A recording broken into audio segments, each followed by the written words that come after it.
4 reasons why women don't want Asian men. Number 1, Asians were generally brought up in a culture of arranged marriages, where the wife was traditionally guaranteed, and the wife also had no choice, which I'll get to in a minute. And so these Asian men didn't need to develop riz to get these women attracted to them. As for the women that had no choice, this brings me to reason number 2, the patriarchal and misogynistic culture of Confucianism. Confucius literally taught women to submit and obey their husbands.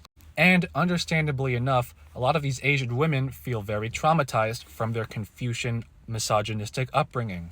Remember, this is a culture where men are legally allowed to, and sometimes encouraged, to hit their wife if they quote-unquote misbehave.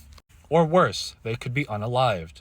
And all this trauma makes a lot of these women, especially Asian women, associate Asian culture with this kind of toxic trauma and misogyny. And so they seek to be liberated from this toxic Confucian, misogynistic, and patriarchal culture by looking for men with more of a Western mindset, a more feminist mindset. Reason number 3, Asian men are afraid of failure. I mean, we've all heard those Asian parent jokes by now. But it's true that failure is not an option. And so a lot of these men don't feel like it's worth it to try something if they know they're going to fail.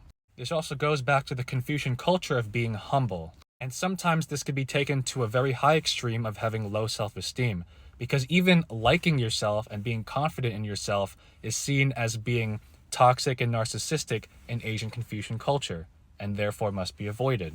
And obviously this is not good for Riz, because then they have no confidence. Women don't like them because they don't have confidence, and they're just scared to do a lot of things.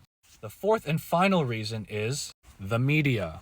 Now you might think with K-pop and K-dramas that Asians will be seen as more attractive, but a lot of times it's just in the woman's mind. They imagine this fantasy of who a Korean guy is supposed to be, and then they meet a Korean guy actually in person. And a lot of times they're like, wait a minute, I thought Korean guys were attractive. I thought Korean guys were this and that and other racist stuff.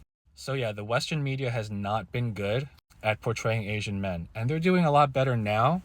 But as a whole, we're still seen as very feminine, very weak, very soy, and other desexualizing and unattractive things. So those are the